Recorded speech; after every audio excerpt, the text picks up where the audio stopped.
Hello, my name is John Dye, and this is my research on the rheology of Mauna Loa's 1984 eruption. Mauna Loa and other volcanoes pose grave threats to their inhabitants.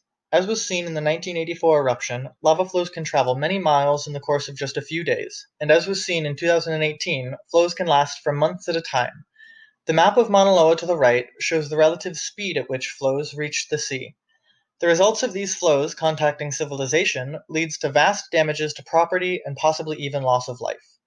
Greater understanding of volcanoes and lava flows helps to better ensure the safety of those living on them in the future.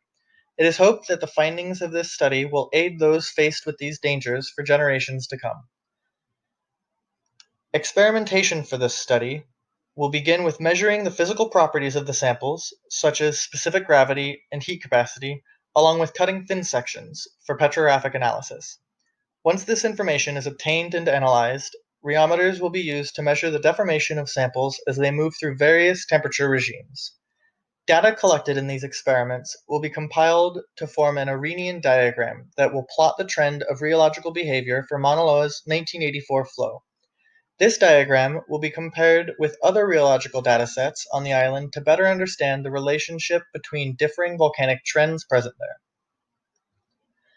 Data is expected to follow a similar pattern to that in Robert et al., seen in Figure 1 to the right, an Arrhenian diagram, with increasing temperatures resulting in substantial thinning of the melt and decreasing temperatures resulting in substantial thickening of the melt. Other, non-Newtonian behaviors, typical of lava, are expected to match very closely to the behaviors of Kilauea flows.